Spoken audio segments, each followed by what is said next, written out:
10 seconds remaining. 5 seconds remaining. Choose your hero.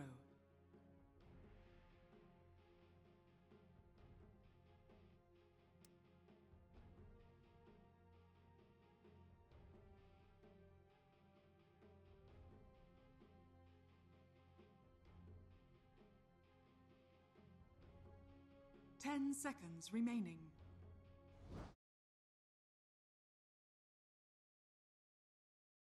There is an unwritten rule of power that nobody teaches you, and it goes like this. The calmest person in the room is the one everybody else is secretly reacting to. Not the loudest one, and not the smartest one, but the one who doesn't move when everyone else flinches.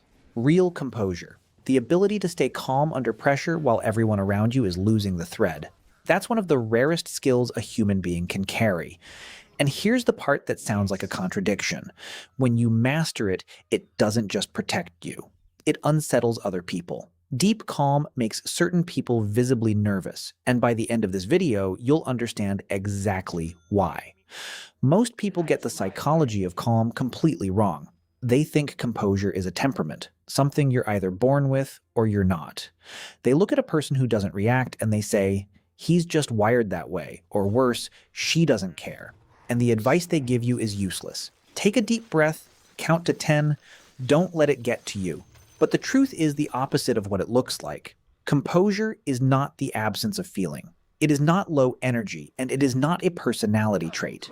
It is a trained ability, a specific, measurable skill of the nervous system. And the research on it is some of the most solid in modern psychology, which means something important for you. If you don't have it yet, you can build it. Today, we're going to break down the psychology of composure, what real calm actually is inside the brain and body, why fake calm fools nobody, why genuine stillness makes reactive people so uncomfortable, and most importantly, the exact training that builds it. Welcome back to Psych Tunes. Let's get started. To understand composure, you need one concept, and it comes from one of the most cited researchers in the field, Dr. James Gross at Stanford University. His field is called emotion regulation, the study of how people influence which emotions they have, when they have them, and how they express them.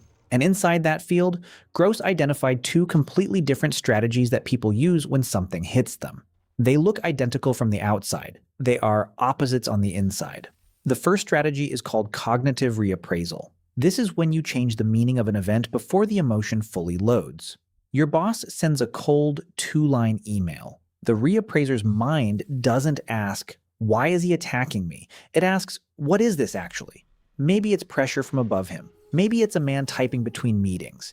The event gets reinterpreted upstream before the wave forms, so the wave that reaches you is smaller. You're not suppressing a storm, you've shrunk it at the source.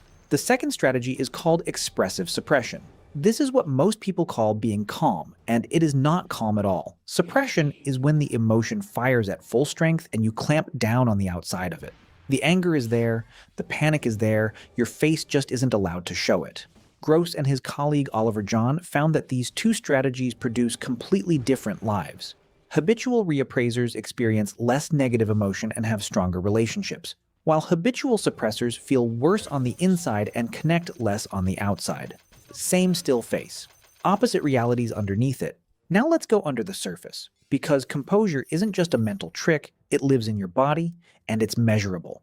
Psychologists Julian Thayer and Richard Lane built a model called neurovisceral integration, and the idea is simpler than the name. Your prefrontal cortex, the part of the brain that handles judgment, perspective, and self-control, is in constant conversation with your heart. When the prefrontal cortex is online and in charge, it applies a braking signal down through the vagus nerve, and your heart doesn't just beat slower, it beats more flexibly. That flexibility has a name: heart rate variability. High variability means your system can accelerate when it needs to and settle the moment the demand passes. Low variability means the brake is weak. Your body treats every email like an emergency and takes hours to come down from it. Think of it like a metronome. Most people's inner tempo is set by whatever room they walk into. Someone raises their voice, and their pulse follows. The meeting gets tense, and their breathing shortens. Their rhythm belongs to the environment. A composed person carries their own tempo. The room speeds up, and their tempo holds. And Thayer's research shows this isn't poetry. People with higher heart rate variability perform better on exactly the tasks that pressure destroys: attention, working memory, decision-making under threat. And here's the part that should change how you see yourself. This capacity is built, not issued at birth. Thayer's group showed that heart rate variability can be shifted with training, and Gross's work shows reappraisal is a strategy, a habit of interpretation, not a gene. Nobody is born composed. Somewhere along the line, the calm people you admire trained an interpretation habit and a nervous system break. Whether they did it deliberately or life drilled it into them, you are not missing a trait. You are missing reps. So what separates the person with real composure from the person who is just holding it in? There are 3 laws, and the second one might sting. Law 1. Real calm happens before the emotion, not after it. Watch 2 people receive the same bad news in a meeting. The first one hears it, and you can see the half-second where the meaning gets processed. And then nothing dramatic happens, because by the time the information landed, it had already been filed as a problem, not a verdict. That's reappraisal doing its work upstream. The second person hears it, and something flashes across the face for a quarter of a second before the mask slams down. Both look calm 3 seconds later, but the first one shrank the wave, and the second one is standing in front of a wave holding a door shut. The entire skill of composure lives in that upstream moment, in the question your mind asks first. The untrained mind asks, "What does this mean about me?" The composed mind asks, "What is this information and what does it change?" Same event, different question, completely different nervous system response. Law 2, and this is the one you need to hear even if it's uncomfortable. Your fake calm is not fooling anyone. It's stressing them. You think you're composed because you don't yell.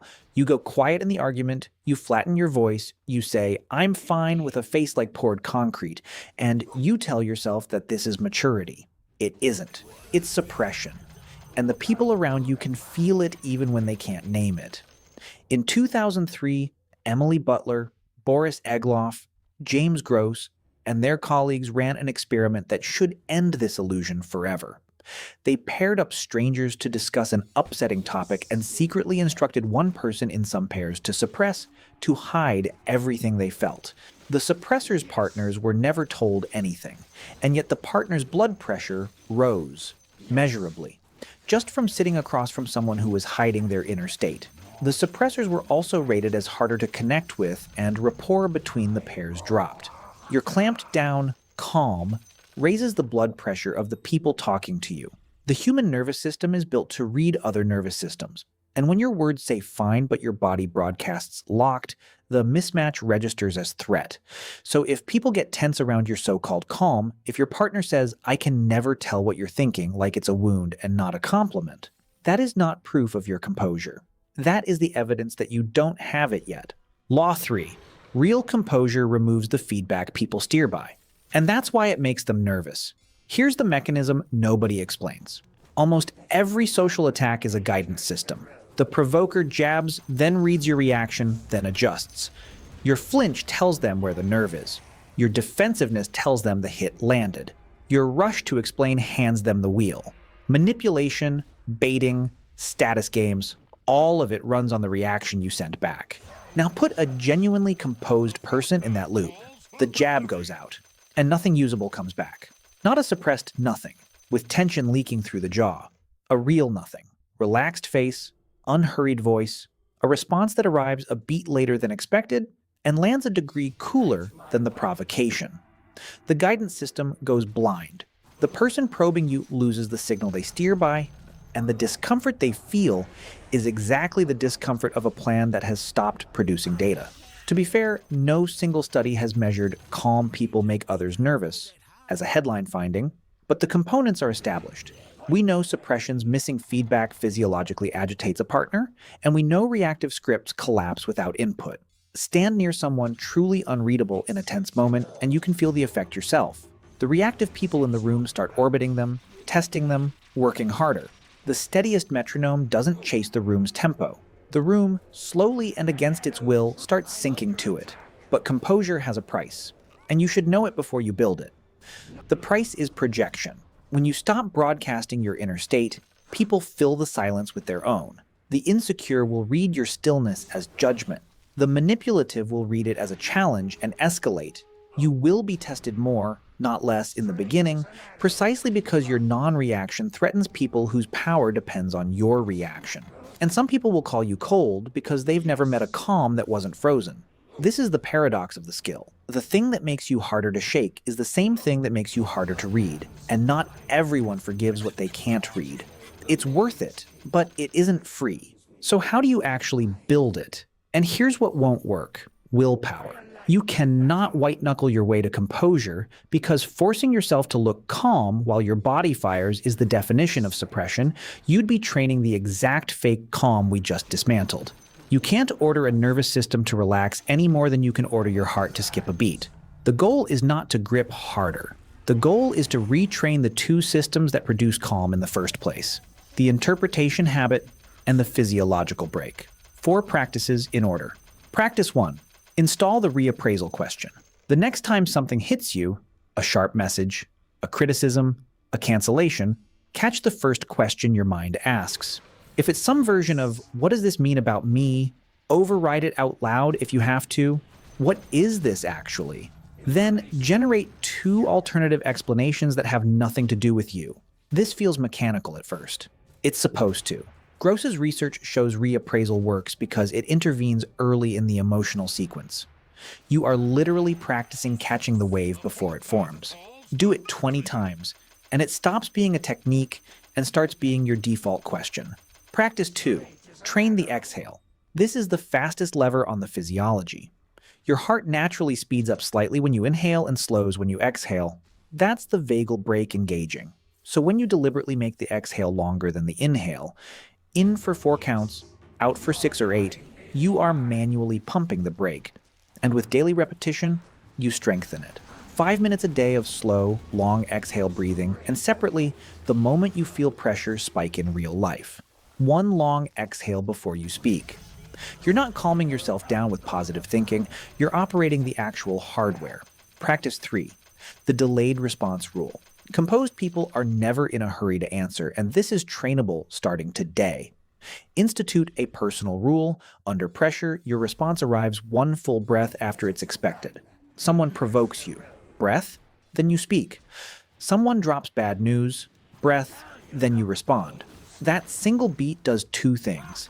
It gives your prefrontal cortex time to come back online and choose the words, and it broadcasts, without a single syllable, that your tempo is set from inside. The pause feels enormous to you. From the outside, it reads as weight. Practice 4. The no feedback stance. This is the advanced drill for moments when someone is actively baiting you. The stance has 3 components: a relaxed face, jaw loose, which is why practices 1 through 3 come first, because you can't fake loose. A voice that goes slower and slightly quieter when theirs goes faster and louder, and responses that are brief, factual, and warm enough to be unimpeachable. Okay, that's one way to see it. Take your time. You are not stonewalling. Stonewalling is suppression with a locked jaw, and they'll feel it. You are simply declining to return a signal. Run this once against someone who's needling you and watch what happens to their rhythm when nothing comes back. And when you train these long enough, something shifts that goes beyond tactics. In the beginning, composure is a performance you maintain. Then it becomes a break you can reach. And then one day, in the middle of what should be chaos, you notice the calm is just there. Not held, not enforced, simply your resting state. And the strangest part is what happens around you. People start finishing their sentences more slowly near you. Tense rooms settle when you enter them, and nobody can say why. You stopped sinking to the world's tempo, and the world quietly started borrowing yours. The metronome didn't get louder. Everything else just organized around the steadiest beat in the room. Maybe that's the deepest truth about calm. Every one of us is broadcasting a nervous system to everyone we meet, all day, beneath every word. And most people spend their whole lives transmitting static they never chose. Composure is what it looks like when a human being finally takes responsibility for their own signal. You cannot control what the world sends you. You can train, down to the heartbeat, what you send back. So tell me, of the 3 laws we covered, which one exposed you? Are you the upstream reappraiser, the suppressor whose calm has been leaking this whole time? or the one who's already felt what happens when you stop feeding the reaction machine? Drop it in the comments, honestly. And if you recognized yourself in Law 2, you're not broken, and you're not alone. Nobody taught us the difference between holding it in and actually being calm. If this video gave you something real, hit like and share it with someone who stays quiet in every storm. Because now you know there are two very different kinds of quiet, and they deserve to know which one they're living in. Subscribe to Psych Tunes and turn on notifications so we can keep decoding the hidden mechanics of the mind together. Thank you for being here with me. Goodbye, and see you next time.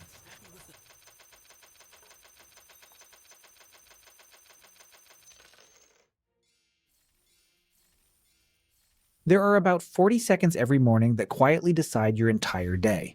Your alarm goes off, your eyes open in the dark, and before you have a single conscious thought, some part of your brain has already run the numbers.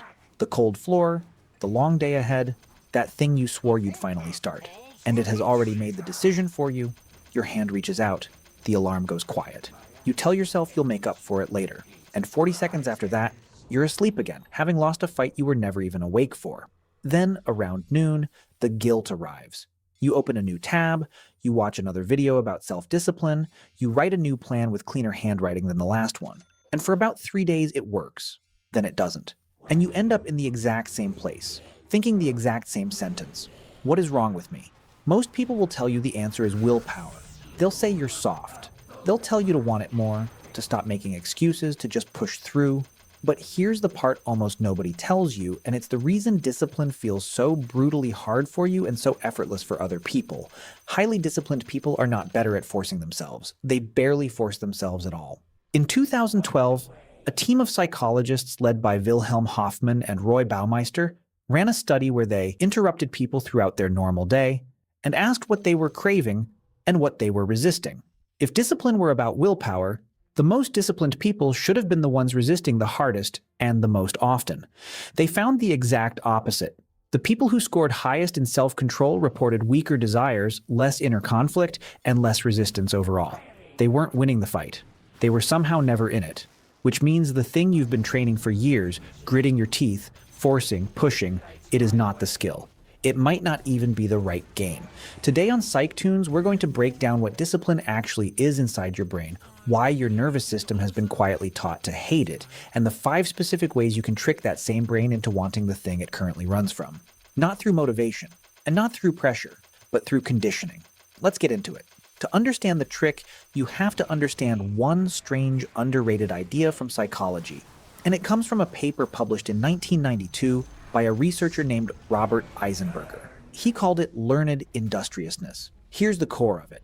Effort is not just a decision you make. Effort is a sensation. It has a specific texture in your body. The heaviness in your chest before a hard task, the tightness behind your eyes, the pull toward the exit. And because effort is a sensation, it can be conditioned. It can be trained exactly like a taste or a smell or a sound can be trained. Eisenberger's research showed something that sounds almost too convenient to be true. When effort is repeatedly followed by reward, the sensation of effort itself starts to take on reward value. The heaviness stops registering as pain and starts registering as a signal that something good is coming. And here's the part that matters most for you, that conditioning generalizes. Train it in one area, and it leaks into completely unrelated areas of your life. Liking effort is not a personality type you were born with or without. It's a learned association. Some people got trained into it by accident. You didn't. That's the entire difference.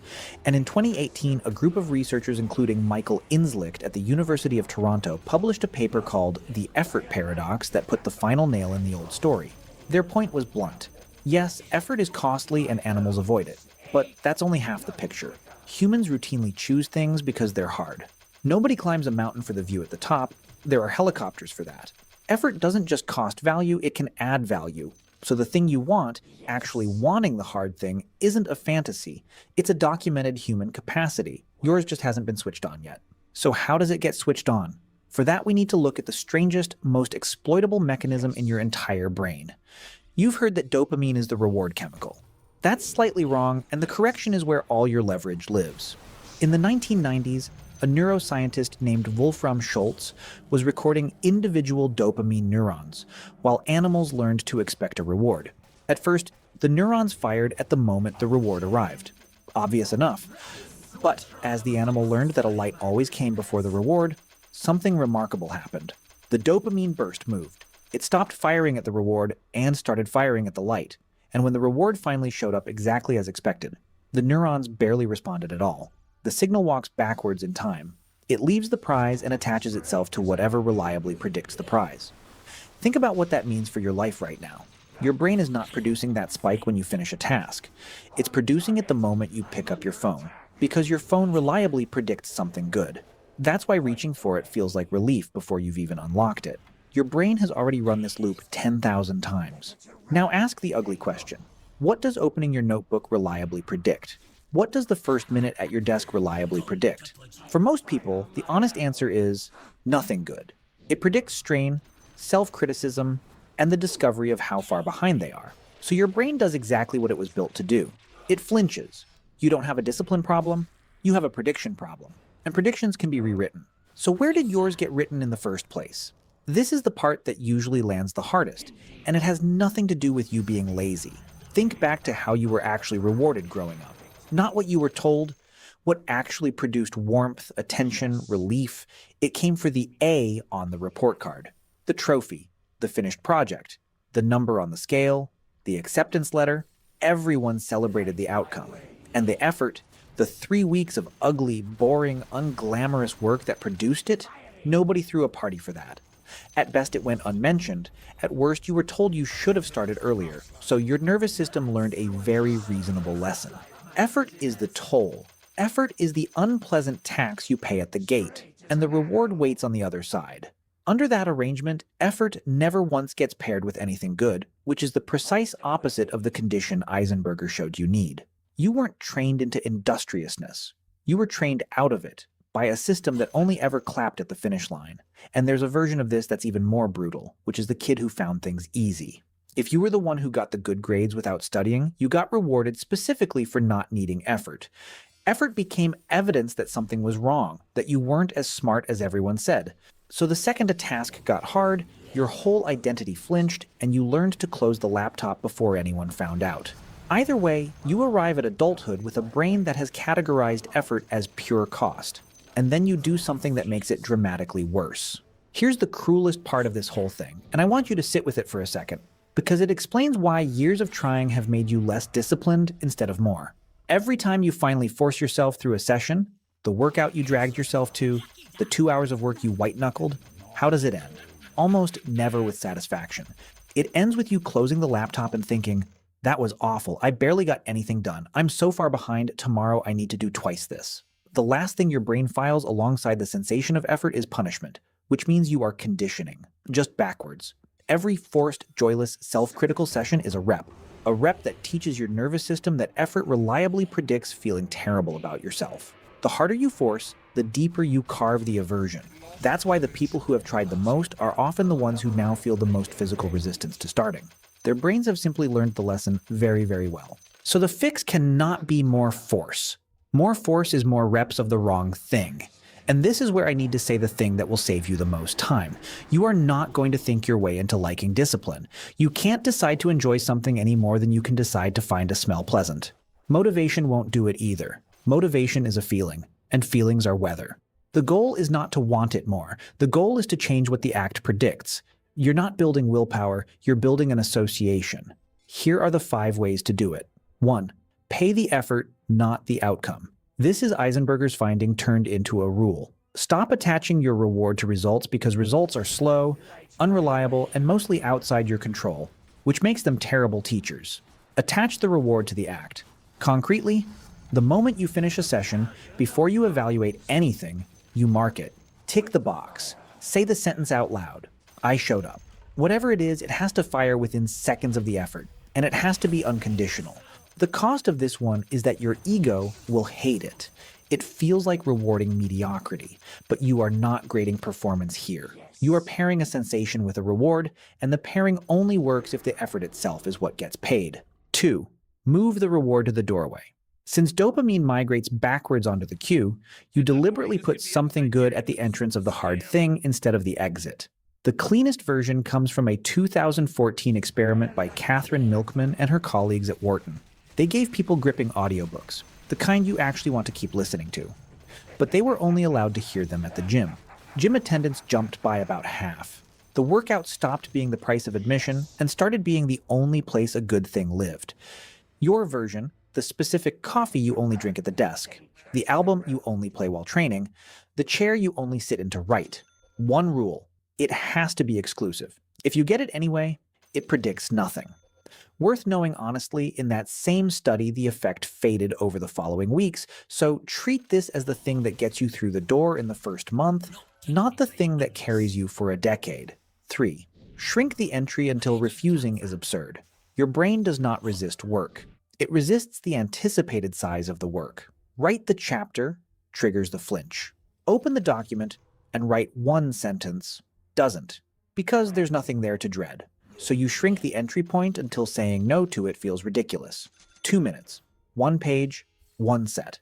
And the entry is the whole commitment. If you stop there, it counted. In 2010, a team at University College London tracked people building new daily habits and found that automaticity comes from repetition in a consistent context, taking somewhere around 2 months on average, with enormous variation between people. Some got there in under 3 weeks. Some needed the better part of a year. But the finding I want you to hold on to is this one. Missing a single day did not break the curve. It didn't reset anything. The people who failed were the ones who quit, not the ones who slipped. The cost here is that it feels insultingly small. Good. Small is what you can repeat, and repetition is the only currency this system accepts. 4. Design the room, not your resolve. Remember what the disciplined people in that Hoffman study were actually doing. They weren't resisting more temptations. They were encountering fewer. Follow-up research found they do it on purpose. Students with higher self-control were more likely to choose the quiet room over the social one before the studying ever began. That's the whole move. Every decision you make about your environment while you're calm is a decision your tired 11 p.m. self doesn't have to win. Phone in another room, not face down on the desk. Clothes laid out the night before. The app deleted rather than resisted. You are not being weak by removing temptation. You are doing precisely what the strongest self-regulators in the research already do. The cost is that it requires planning when you feel fine, which is exactly when you're least motivated to bother. 5. Never end on failure. This is the smallest one, and it might be the most powerful because it directly repairs the damage from the cost we talked about earlier. The final 30 seconds of any session are what your brain files, so stop ending in the wreckage. Don't finish a workout on the set you failed. Don't close the laptop mid-paragraph while spiraling about how little you did. Deliberately end on something small you can complete, 1 easy set, 1 clean sentence, 1 finished small task. And then stop there, on purpose, while it still feels good. You're writing the last line of the story your nervous system will remember. Make it a win, every single time, even a tiny one. Because tomorrow, when you approach that same task, your brain will consult its records and give you a prediction. And you are the one who gets to write the records. Do this for long enough and something quietly strange happens. The work does not become easy. Let me be honest with you, because everyone else in this space lies about this part. Hard things stay hard. Heavy stays heavy. What disappears is not the difficulty. It's the argument. That 40-second negotiation at the alarm, the internal courtroom that convenes every time you sit down. The daily referendum on whether you're the kind of person who does this. That's what goes quiet. And on the other side of it, effort starts to feel less like a punishment and more like a texture you recognize, like the ache after training that you genuinely miss. It doesn't feel like pleasure exactly. It feels like yours. More than a century ago, long before anyone could look at a dopamine neuron, William James wrote a chapter on habit that still holds up better than most of what's published today. He argued that the entire point of education is to make our nervous system our ally instead of our enemy, not to overpower it, not to declare war on yourself every morning and lose, to get the automatic part of you, the part that already made the decision before you woke up, working on the same side as the part of you that wants a different life. That's all discipline ever was. Not force, not virtue, just a nervous system that's been given a reason to expect something good. So of the 5, which one is actually your missing piece?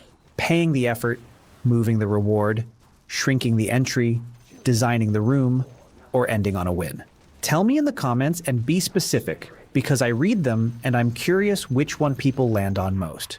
And if you've been carrying the belief that you're just a lazy person, I hope this loosened it a little. You were never broken. You were trained by a system that only ever applauded outcomes, and training can be redone. If this made something click, hit like and send it to the one person you know who's been fighting themselves at 6 a.m. for years and blaming their character for it. They probably don't need another motivational speech. They need to know it's conditioning. Thank you for spending your time here with PsychTunes. Subscribe and turn on notifications so we can keep pulling apart the hidden machinery of the mind together. Goodbye, and see you next time.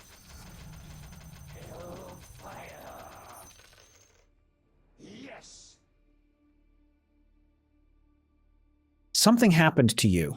Maybe it was 6 months ago. Maybe it was just last night. A message that ended something. A door that closed quietly. A person who walked out. A business that died. A phone call that cut your life into a before and an after. And on the outside, you handled it. You said the right things. You told everyone you were fine. But here is what nobody saw. 3 weeks later, you are sitting in your car in a parking lot with the engine off, and you are not going anywhere. You open your laptop at 9 in the morning, you stare at the same screen until 2 in the afternoon, and you have done nothing. You are not sad exactly. You are not crying. Something inside you just switched off, and you cannot find the switch to turn it back on. Then you look around at other people. You watch someone take a hit that looks worse than yours and stand back up in a week. And a very quiet, very ugly question starts forming in your head. What is wrong with my wiring? Why can they carry this and I can't? Most people call this weakness. They will tell you to stay positive. They will tell you to be strong, that time heals everything, that other people have it worse than you. And every one of those sentences will make you feel more broken than you already did, because none of them tell you what to actually do. But the truth is, mentally strong people are not the ones who don't fall. Everyone falls. That shutdown you felt in the parking lot is not a character flaw, and it is not a choice. It is automatic. It happens in the brain of the toughest person you have ever met, exactly the same way it happened in yours. The difference between them and you is not toughness at all. The difference is one specific mental skill that almost nobody is ever told exists, which means most people spend their entire lives trying to fix the wrong thing. Welcome back to PsychTunes. Today we are going to break down the real psychology of resilience. Not the poster quotes, the actual machinery. What happens inside a mind that does not break, why that machinery is missing in most people, and how you can build it on purpose, starting from where you are right now. I need to say one thing up front. Parts of this video are going to be uncomfortable. Some of what you have been calling self-care is going to get named as something else. If you can sit with that discomfort until the end, you will walk away with something far more useful than comfort. Now let's start with the science, because there is a story here that most people have never heard. In 1967, two psychologists named Martin Seligman and Stephen Meyer ran an experiment that became one of the most famous in the history of psychology. Animals were exposed to a stressor they could not escape from. Later, when escape became easy and obvious, they didn't even try. They just lay down and took it. Seligman and Meyer called it learned helplessness, and the conclusion spread everywhere. If life beats you enough times, you learn that nothing you do matters, and that learning makes you passive. For 50 years, that was the accepted answer. Then, in 2016, in the journal Psychological Review, the same two men published a paper called Learned Helplessness at 50, and they said something researchers almost never say. We got it backwards. 50 years of neuroscience had shown them that giving up was never learned in the first place. Shutting down is the factory setting. When a mammal takes prolonged pain, it cannot escape. A small structure deep in the brainstem called the dorsal raphe nucleus floods the system with serotonin, and that flood actively suppresses the urge to escape. It is automatic. It is unlearned. It is standard equipment in every human being on this planet, including you. Here is the part that changes everything. The thing that has to be learned is not helplessness. The thing that has to be learned is control. There is a region behind your forehead, the ventromedial prefrontal cortex, whose job is to detect whether you actually have any influence over what is happening to you. And when that region detects control, it reaches down and switches the shutdown off. Your brain does not come pre-installed with strength. It comes pre-installed with collapse. Strength is the software you have to install yourself. Think of it like the electrical panel in a house. When too much current hits the system, a breaker trips and cuts the power. That is not a defect. A house without that mechanism burns down. The trip is automatic and it is supposed to happen. But a breaker is not a fuse. A fuse dies once and has to be thrown away. A breaker is built to be flipped back on by hand, and the entire question of whether you have power tonight comes down to one thing. Do you know where the panel is, and do you know that your hand is what resets it? Most people go their whole lives sitting in the dark, waiting for the lights to come back by themselves. So why does that detector fail to develop in so many people? This is where it stops being about your brain and starts being about the world you live in. Your control detector learns the same way a muscle learns. It needs reps. It needs repeated experiences of you pushing against something difficult and watching the difficulty move. And modern life has quietly removed almost every opportunity to do that while multiplying the opposite. Look at what fills your day: the economy, the comments under a post, political news designed to keep you angry, a war on another continent, someone's opinion about your face, an algorithm deciding whether 3,000 strangers see your work. Every one of these is a genuine stressor, and you have exactly zero control over any of them. You absorb them for 4 hours a day. That is 4 hours a day of your brain receiving pain it cannot act on, which is the precise laboratory condition that produces shutdown. And at the same time, look at what you have removed. You don't cook, food arrives. You don't wait, it streams. You don't sit with boredom, you scroll. You don't have a difficult conversation, you leave it on red. You don't push through a hard workout, you skip it. Anything uncomfortable that you could actually control has been deleted from your life with a button. So your day is made of stress you cannot influence and comfort that requires no effort. There is no middle. There is nothing left in your week where you struggle against something and win. Your control detector has no training data. It has never seen evidence that your actions change outcomes, so it has never learned to switch off the shutdown. You are not weak. You were never given the reps. That is a completely different problem, and unlike weakness, it is fixable. But before we fix it, you need to see the 3 patterns that keep you in the dark. Because most people don't just lack the training. They are actively doing things that make it worse. Trap 1. Protecting your peace. You have learned a beautiful vocabulary for avoidance. You are setting boundaries. You are protecting your energy. You are honoring where you are at right now. And sometimes, genuinely, you are. But be honest with yourself for 10 seconds. When you cancel the meeting because you're not in the right headspace. When you don't send the message because now isn't the time. When you quit the course in week 2 because it was affecting your mental health. When you avoid the conversation with your father for the 4th year running because you're not ready yet. Every one of those was a controllable difficulty. Every one of them was a rep. And every time you delete a controllable difficulty, you are not protecting anything. You are running a training session that teaches your brain one lesson. Hard things are things I move away from, not things I move. Here's the brutal part. Avoidance feels like relief in the moment, and relief feels like proof that you made the right call. So the trap rewards you every single time you fall into it. Meanwhile, the stress you cannot control, the news and the strangers and the noise, you leave completely switched on. You have it perfectly backwards. You are shielding yourself from the only stress that could make you stronger, and drowning in the only stress that guarantees you stay weak. The cost is that your world quietly shrinks. Every year, the list of things you can handle gets shorter, and you mistake that shrinking for peace. Trap 2. The fairness contract. This one hides inside intelligence, which is why smart people are the most vulnerable to it. Something unfair happens to you. You get passed over. You get betrayed by someone you were loyal to.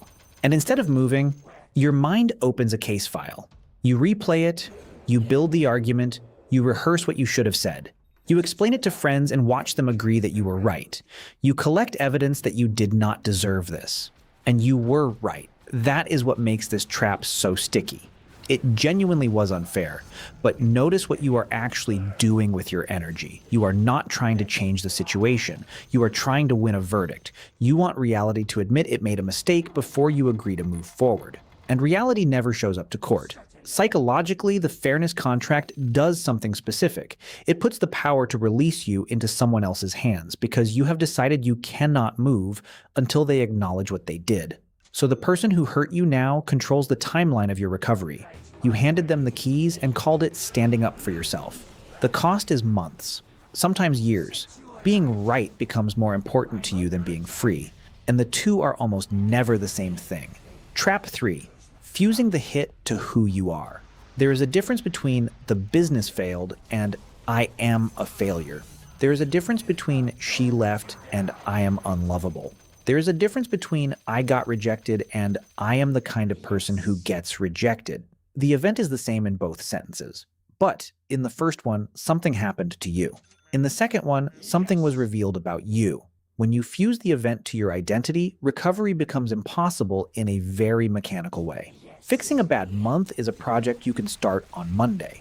Fixing who you fundamentally are is not a project at all. It is a life sentence. And your brain, quite reasonably, does not attempt tasks it has classified as impossible, so it shuts down.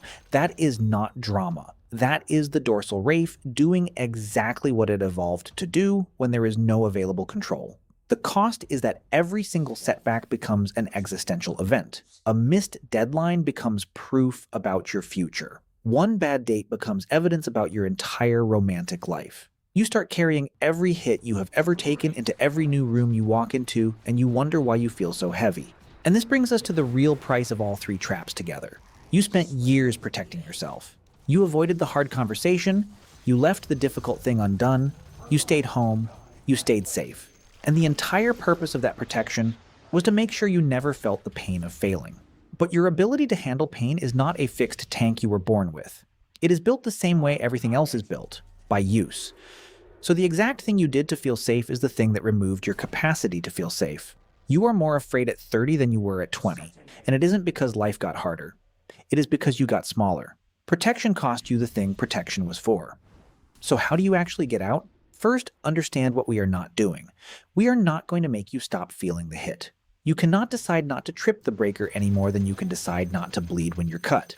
That mechanism is older than your personality, and it does not take requests. Anyone selling you a mind that feels nothing is selling you a fantasy, and chasing it will just add shame on top of pain. The goal is much smaller and much more achievable. The goal is to shorten the distance between the hit and your first controlled action. That's it. That is the entire skill. Not the absence of falling, but the speed of the reset. Here are 4 laws that build it. Law 1. Find the smallest controllable lever. When your brain is scanning for control, it does not care about the size of what you control. It only cares that something responded to you. So after a hit, stop asking why this happened to me. That question has no lever attached to it. Ask instead, what is the smallest thing in front of me right now that will move if I push it? Make the bed. Send 1 email, not 20. Wash the dishes in the sink. Walk to the end of the street and come back. It will feel insultingly small compared to the size of the problem. Do it anyway. You are not solving your life. You are feeding your prefrontal cortex a piece of evidence that your actions still change things. And that evidence is what flips the panel back on. Law 2. Choose your stress instead of only receiving it. In 1981, the American telephone industry was deregulated, and Illinois Bell went through what was then the biggest corporate upheaval in history.